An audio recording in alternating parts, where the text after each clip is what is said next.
오늘 주신 하나님의 말씀은 잠언 16장 1절에서 3절까지 말씀입니다. 구약성경 922면에 있습니다. 제가 봉독하겠습니다. 마음의 경영은 사람에게 있어도 말의 응답은 여호와께로부터 나오느니라. 사람의 행위가 자기 보기에는 모두 깨끗하여도 여호와는 심령을 감찰하시느니라. 너희 행사를 여호와께 맡기라. 그리하면 내가 경영하는 것이 이루어지리이다. 아멘. 여러분, 대형 마트에 가보신 적이 있으시지요? 대형 마트를 가면 주차장도 덩달아서 아주 대형입니다. 어딘가는 차를 주차를 해야 돼요. 최근에 어떤 분이 대형 마트를 갔대요. 길이가 한 200m가 훨씬 넘는 것처럼 그렇게 느껴졌대요. 나중에 이제 주차하는 자리로 다시 돌아와야 하잖아요. 그래서 그 기둥에 적혀 있는 넘버 번호를 사진을 찍어요. 그래서 사진을 찍었대요. 그리고는 물건을 사고 다시 그 주차 장소로 돌아오기 위해서 자기 핸드폰을 꺼내서 본 거예요. 어딘가 확인하기 위해서. 근데 잘못 찍었더래요. 이 번호를 넘버를 찍어야 되는데 자기 자동차 유리창을 찍어놨더래요. 악불사. 난감하지요. 그런데 더 곤란한 것은 자기가 지하 2층에다 주차를 했는지 3층에다 주차를 했는지 그것도 생각이 안 나더래요. 그래서 2층을 갔다 3층을 갔다 다시 2층을 갔다 3층을 내려갔다 그 넓은 주차장을 30분 이상을 헤매고 다니면서 겨우 찾았다는 겁니다. 여러분, 사람이 이래요. 한계가 있어요. 참 착각을 우리가 많이 합니다. 그러니까 이 머리도 믿기가 좀 어려워요. 제가 집에서 이제 우리 딸하고 이야기를 이렇게 할 때에 저는 의식을 못하지요. 근데 그 딸을 이렇게 보면서 자꾸 아들의 이름을 부른다는 거예요. 아들은 군대가 있는데. 얘가 말을 듣다가 아빠 나 누구야? 걔는 군대가 있어. 아이고 그렇구나. 우리는 눈앞에 뭔가를 보긴 해요. 이렇게 보여요. 근데 제대로 못 봐요. 보면서도 해석을 잘못합니다. 여러분, 뭔가 계속 판단을 해야 하지 않습니까? 옳은 판단을 하려면 뭐가 필요해요? 좀 종합적으로 골고루 사고할 필요가 있잖아요. 이것도 고려하고 저것도 고려하고 그래야 다 합쳐서 올바른 판단을 할 수가 있죠. 근데 종종 그러지를 못하는 것 같아요. 그냥 앞에는 봐요. 근데 뒤는 못 봐요. 왼쪽은 봐요. 근데 오른쪽은 못 봐요. 또 아래는 쳐다봐요. 근데 위는 못 봐요. 이게 우리의 연약함입니다. 우리의 한계예요. 여러분, 우리가 무슨 일이든 하려면 어떤 계획을 세우잖아요. 계획. 이게 뭐 당연하죠. 계획이 필요해요. 하나님이 우리에게 주신 이성도 있고 또 합리성도 있으니까 이것저것을 살펴서 최선의 계획을 세웁니다. 그걸 오늘 성경에서는 마음의 경영 이렇게 부르고 있어요. 마음의 경영, 이건 정상입니다. 이건 당연해요. 그런데 이 지혜의 왕인 솔로몬이 잠언을 썼지 않습니까? 솔로몬이 바로 이어서 한 가지 더 이야기를 해요. 1절을 보면 마음의 경영은 사람에게 있지만 일의 응답은, 말의 응답은 여호와께로부터 나오느니라. 마음의 경영, 어떤 계획, 이건 사람이 만들어요. 하지만 정작 말의 응답은 다른 데 있대요. 여호와께로부터 나온대요. 아닌 게 아니라 우리가 일상을 살아가면서 참 얼마나 많은 계획들을 세운지 모르겠어요. 의식적으로도 세우고 또 무의식적으로도 세워요. 그러니까 직장일, 또 가정일, 교회일, 자녀 문제, 인간관계, 이런 것들에 대해서 이런저런 계획들을 우리가 나름대로 세워요. 이게 필요해요. 그런데 문제는 이 계획이 완벽하지를 못하다는 겁니다. 그러니까 우리가 세운 이 계획이 모든 것을 다 보장해 주지를 못해요. 한계가 있어요. 그러니까 이렇게 보면 정말로 지혜로운 것은 이 한계를, 내 연약함을 먼저 인정을 하고 출발을 하는 게 지혜가 아닌가 싶어요. 여러분 시간이 좀 지났습니다만은 이제 다 잊어버리셨을 것 같아요. 2008년도에 소위 글로벌 금융위기라는 게 있었어요. 글로벌 금융위기. 전 세계가 경제적인 위기를 경험을 했습니다. 그러니까 소위 최고의 금융 전문가들, 그 사람들이 계산을 해본 거예요. 위험을, 리스크를 계산을 해봤더니 괜찮다는 거예요. 그런데 예측에 실패를 했습니다. 미국의 여러 금융회사들이 신용 등급이 낮은 사람들에게 마구잡이로 대출을 남발을 한 거예요. 그러니까 이 사람들이 그 대출을 받아가지고 주택들을 많이 샀대요, 당시에. 그런데 얼마 못 가서 이 주택들이 가격이 폭락해버린 거예요, 집값이. 그러자 자연스럽게 대출 받은 사람들이 여기저기서 파산을 하기 시작했습니다. 전통이 한 150년 이상 됐다고 그래요. 그때 당시까지. 리만 브라더스라는 거 유명한 투자 전문 은행이 있는데 그게 파산을 해버린 거예요.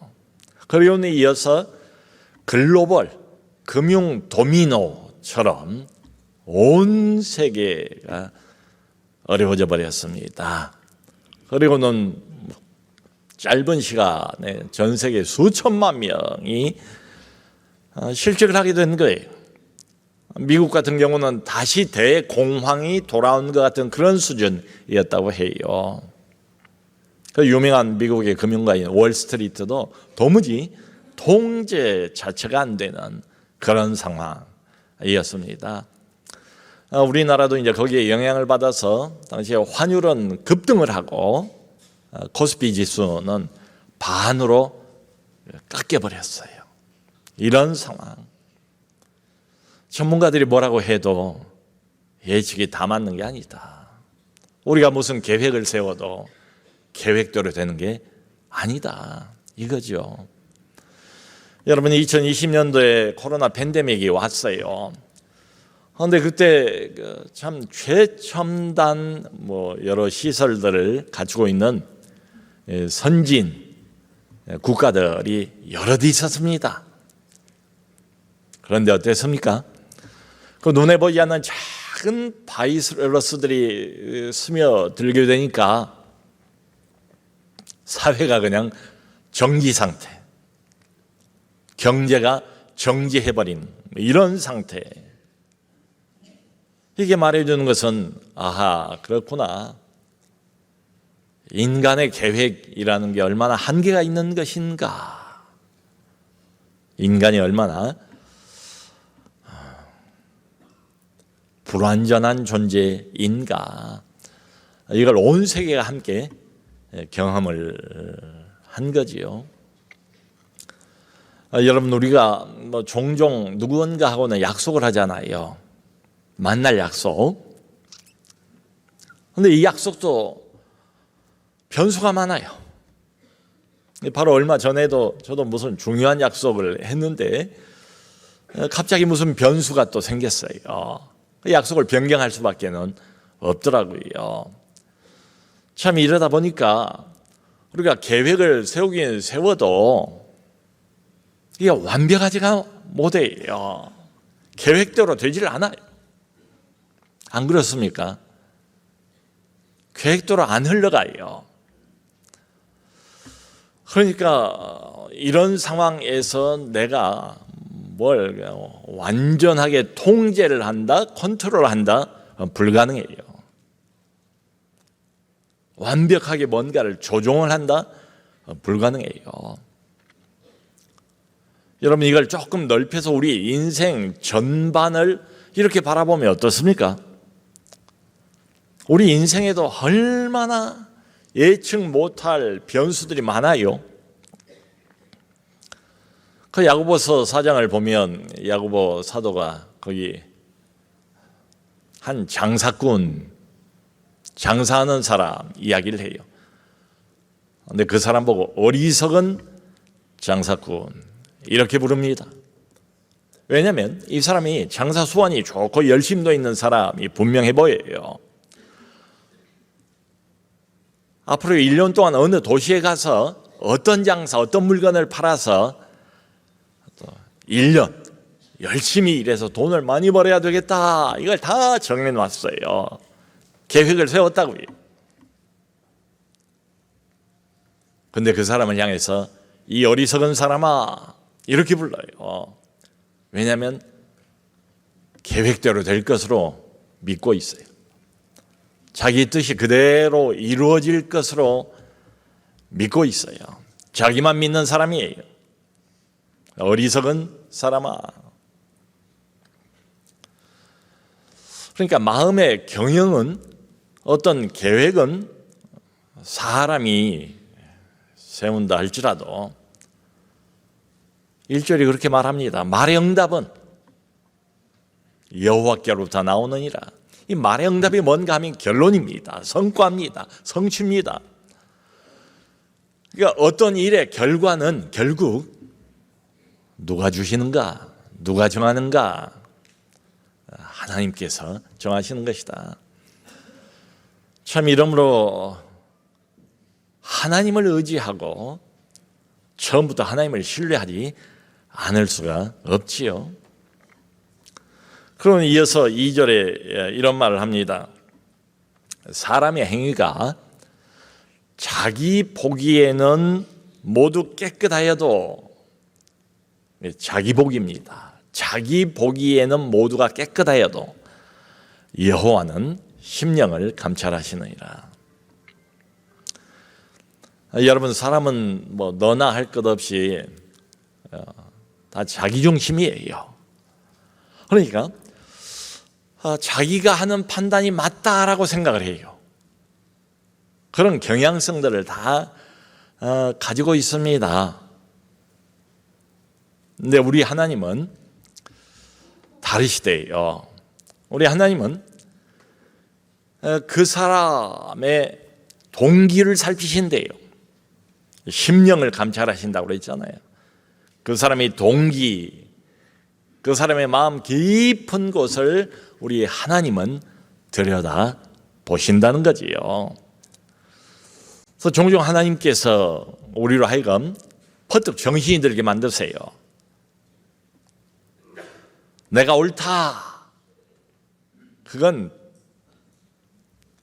매우 주관적인 너의 의견이다. 내가 옳다.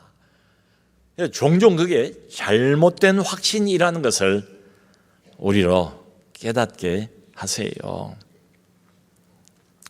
여러분 요즘에 뭐 여기저기 뭐 TV 프로그램도 이렇게 보면 뭐 상담 프로그램 많아요. 유튜브에도 보면 뭐 상담에 관한 이런저런 채널들이 참 많더라고요. 그런데 어떤 어머니가 자기 집안 문제로 상담을 요청을 했어요. 근데 내용이 뭔가 하면은 지금 이제 티네이저가 된 그 딸하고 아빠하고 관계가 너무 안 좋은 거예요. 걱정이 되는 거예요. 그래서 이제 상담 요청을 한 거예요. 이야기를 이렇게 들어보니까 뭐가 문제인가 하면 이 딸이 왜 그렇게 사사건건 아빠하고 부딪히는가, 반항적인가. 딸의 마음에 꽤 오랫동안 아빠로부터 받은 상처가 아주 누적이 된 거예요. 켜켜이 쌓여온 거예요. 한마디로 권위주의 아빠. 집 안에선 제왕처럼 구는 거예요. 이 아빠가 매사를 그저 자기 마음대로 하는 겁니다. 그러니까 가족들 의견을 물어본 적이 없어요. 어디 여름에 가족끼리 휴가를 갈 때도 아빠 우리 이번엔 제주도 가요. 제주도 가봤자 바가지만 쓰고 사람만 득실을 많고 갈 필요 없어. 아빠 영어 과외 이거 하고 싶어요. 야 요즘에 유튜브로 영어 배운 사람들도 너무 많고 훨씬 더 질 좋은 과외보다 훨씬 더 나은 이런 게 많다더라. 돈도 세이브를 하고 왔다 갔다 하는 시간도 줄이고 유튜브로 공부해. 이런 식. 근데 이 딸이 더 힘들었던 건 뭔가 하면 이 아빠가 아이들 보는 앞에서 엄마를 자꾸 혼내는 거예요. 엄마를 다그치는 거예요. 그러니까 이 딸이 엄마를 보호해야 되겠다는 그 생각에서 나라도 아빠에게 맞서야 되겠다. 나라도 아빠에게 좀 싫은 소리를 하고 싫은 표정을 내야 되겠다 라고 생각을 한 거예요. 딴에는 엄마를 지키기 위해서 말이죠. 이럴 수가 있습니다. 그러니까 자기를 제대로 못 보는 거지요. 여러분 요즘에는 뭐 이게 생소한 낯선 단어도 아니에요. 그 확증편향이라는 말을 가끔 듣잖아요. 확증편향. 누구나 다 여기에 빠질 수가 있어요. 이게 뭔가 하면 내가 어떤 것에 대해서 어떤 문제나 어떤 이슈나 뭐에 대해서든지 미리 갖고 있는 생각이 있잖아요. 그리고 온 세상에는 정보가 얼마나 많습니까? 그야말로 정보의 홍수 시대를 살고 있잖아요. 근데 확증편향이라는 것은 내가 기왕에 갖고 있는 내 의견을 지지해주는 정보만을 받아들이는 거예요. 그러면 어떻게 되겠어요? 수많은 정보들 중에서 내가 이미 기왕에 갖고 있는 정보를 지지해주는 그런 정보만을 계속 받아들이니까 이 사람은 거기에 대해서 확신을 갖지요. 어떤 문제, 어떤 이슈에 대해서 아주 확고부동한 확신을 갖게 돼요. 그래서 이제 과잉 자신감을 갖는데요, 이 사람이.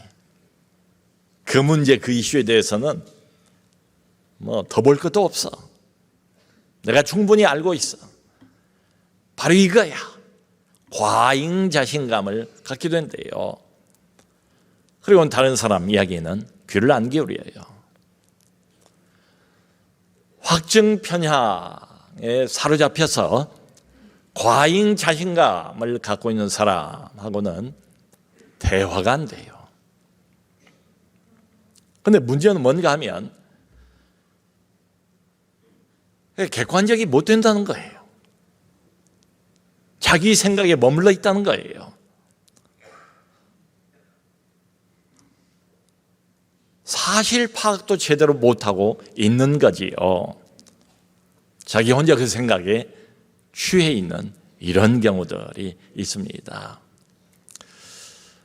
여러분, 사람은 이런 경향성을 가지고 있대요. 누군가 내가 갖고 있는 생각과 같은 말을 하면 속으로 생각하기를, 야, 저 사람 똑똑하다.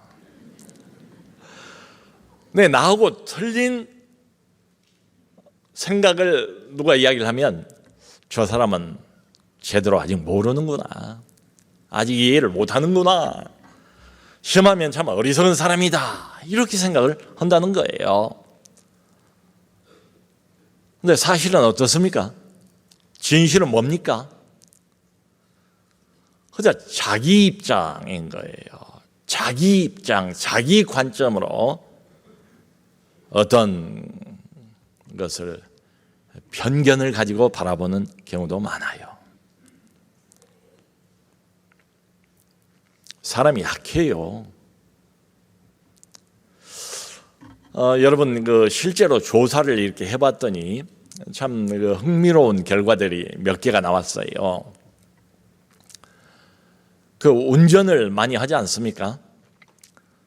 근데 운전하는 사람들 약 80%는 자기 운전 실력이 평균 이상이라고 믿고 있더래요. 80% 정도. 근데 실제로는 대부분의 사고는 바로 그 사람들에게서 난다는 거예요. 해마다 다이어트를 위한 식품이니 뭐니 이런 상품들 판매량이 계속 급증을 하고 있대요. 근데 많이 실패하지 않습니까? 다이어트를 하다가 실패를 하는 사람들에게 이제 설문을 좀 해본 거예요. 통계를 내보니까 하다가 실패한 사람들 70%는 스스로 어떻게 생각하는가 하면 나는 많이 먹지 않는다라고 생각을 하더래요. 자기 보고서를 쓰게 한 거예요. 자기가 쓴 자기에 관한 자가 보고서, 음식을 어떻게 먹고 얼마나 먹고 이런 걸 다 쓴 거예요. 그런데 실제로 조사를 해보니까 자가 보고서를 낸 사람들, 다이어트에 하다가 실패를 한 사람들 70%는 자기가 낸 그 보고서보다 약 평균 30% 정도를 더 많은 음식을 먹고 있더래요. 이게 사실입니다. 미국의 스탠퍼드 대학에서 부모님들 조사를 했대요. 조사를 하니까 미국이나 우리 한국이나 이건 비슷한 것 같아요. 부모님들의 약 90% 정도가 자기 자녀를 실제보다 더 높게 평가를 하더래요. 자녀의 학습 능력, 자녀의 도덕적인 능력, 자녀의 성품과 능력에 대해서 실제보다 훨씬 높은 평가를 부모는 하더라. 팔은 안으로 굽는다 이런 말도 있잖아요. 그러니까 참 우리가 이런 경향성을 탈피할 수가 없는 것 같아요. 우리 인간은 거의 본능적으로 자기 자신을 정당화하려고 하는 성향이 있어요. 이러다 보니까 자기가 옳다는 것을 실제 이상으로 믿어버리고 그걸 주장하게 된다는 거예요. 여러분, 이게 우리의 연약함입니다. 내가 보기에는 깨끗해요. 내가 보기에는 내가 옳아요. 내가 맞아요. 근데 하나님은 그렇게 안 보신대요. 내 생각하고 다르대요. 그럼 어떻게 해야 될까? 우리는 하나님의 자녀 아닙니까? 하나님을 믿는 사람들 아닙니까? 그러니까 내 기준 말고 하나님의 기준이 있잖아요. 그 하나님의 기준에 나를 자꾸 맞추는 수밖에 없는 것 같아요. 여러분, 우리에게는 이 하나님의 말씀이 성경에 있지 않습니까? 이게 우리의 인생의 지침이잖아요. 객관적인 하나님의 말씀이잖아요. 어떤 문제, 어떤 이슈이든지 이 안에는 해답이 있지 않습니까? 이게 나의 동기, 또 나의 저 깊은 속마음, 이런 것들을 하나님의 말씀에 좀 비춰볼 필요가 있지 않을까. 하나님의 말씀에 이런 것들을 좀 정직하게 점검을 해 볼 필요가 있지 않을까 생각이 돼요. 3절에서는 솔로몬이 이렇게 말합니다. 너의 행사를 여호와께 맡기라. 그리하면 내가 경영하는 것이 이루어지리라. 마치 결론인 것 같아요. 너의 행사라고 말했을 때 이 행사가 뭐 우리가 흔히 이야기하는 무슨 이벤트, 퍼포먼스 이걸 말하는 게 아니지요. 그야말로 우리가 일상생활 살아가면서 맞닥뜨리는 모든 일, 모든 문제 해결해야 될 모든 난제들, 너의 모든 행사를 일단 하나님께, 여호와께 맡기라. 맡기래요. 여러분, 맡기라라고 이야기를 한다고 해서 아무것도 하지 마라, 가만히 있어라, 그저 감나무 밑에서 입을 크게 벌리고 감이 떨어지기만을 기다리는 이런 걸 의미하는 건 아니죠. 여호와께 맡기라 했으니까 아무 부담 갖지 말라, 무책임을 지금 의미하는 것도 아니지요. 여기 너의 행사를, 너의 모든 행사를 여호와께 맡기라 이렇게 말했을 때 이 맡기라는 말의 히브리어 원래 그 의미는, 뉘앙스는 이런 겁니다. 우리가 계획을 세워요. 그건 우리가 해야죠. 이것저것 살펴서 좀 신중하게 가장 좋은 계획을 우리가 세워요. 그런데 거기서 머무르거나 거기서 그쳐버리면 곤란하지요. 세운 그 계획을 가지고 당장 어디로 가는가 하면 하나님께로 가는 거예요. 그래서 이 맡긴다는 말은 내 계획을 하나님 손에 올려드린다, 이런 의미입니다. 내 계획을 하나님 손에 올려드린다. 그러니까 여호와께 맡기라, 이게 우리의 어떤 무책임을 말하는 건 전혀 아니에요. 계획도 세우고 열심히 일도 해야 되지만 일의 성사, 일의 결론, 어떤 일의 결과, 성취, 이것은 결국 하나님 손에 있다는 것을 믿음으로 행하라, 이런 말이에요. 여러분, 이게 되지를 않으면 어떤 일을 하면서도 계속 사람은 불안해질 수밖에 없죠. 결과가 어떻게 될지 알 수가 없으니까 말이죠. 잘 될지 안 될지, 만일에 실패하면 어떻게 하나, 근심 걱정, 그러니까 불안, 그 다음에 초조, 압박감, 어떤 강박적인 이런 마음을 뭐 어떻게 해볼 수가 없을 것 같아요. 근데 우리는 믿는 사람 아닙니까? 하나님을 우리는 믿는 사람들 아닙니까? 그러니까 여호와께 맡기라. 하루에도 뭐 알게 모르게 의식적으로 무의식적으로 수많은 선택을 사람은 해요. 그 많은 선택이 어떻게 다 완벽하게 옳은 선택이겠어요?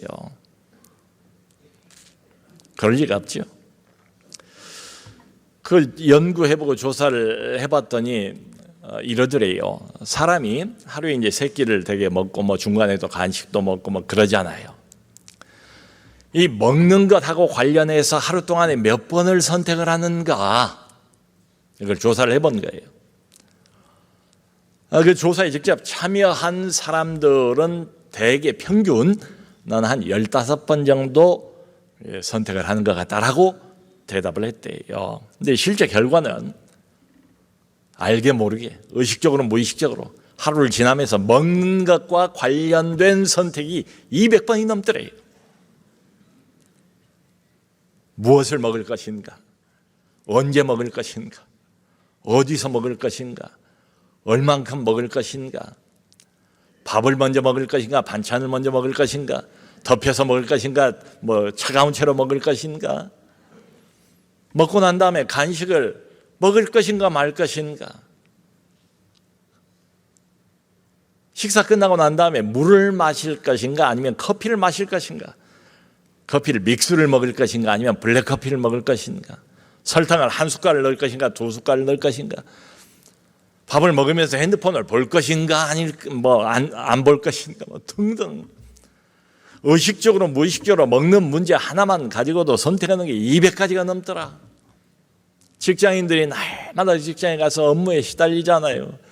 얼마나 결정하고 선택하고 해결해야 될 문제들이 많습니까? 한 수천 번의 크고 작은 의식적인 무의식적인 이 미세한 결정까지 합치니까 작은 결정들까지 합쳐서 추정하기를 수천 번의 선택을 하더라. 여러분, 이 모든 선택, 모든 결정이 완벽할 수 있겠습니까? 그럴 리 없지요. 우리 인간은 한계가 있어요. 우리의 선택은 완벽할 수가 없어요. 그러므로 결론은 뭔가 하면 너의 행사를 여호와께 맡기라. 어떻게 될지도 모르면서 자꾸 이런저런 선택을 하기만 해야 되면 나중에는 선택 피로감이 와요. 이게 굉장한 스트레스입니다. 믿는 구석이 있잖아요. 우리는 아예 처음부터 너의 모든 것을 여호와께 맡기라. 맡기고 시작하라. 맡기래요. 맡기는 신앙이 필요해요. 이걸 위해서 한 가지를 좀 계속 실천을 할 필요가 있어요. 내가 할 일, 하나님이 하실 일, 그걸 구별하는 겁니다. 내가 모든 걸 다 할 수 없어요.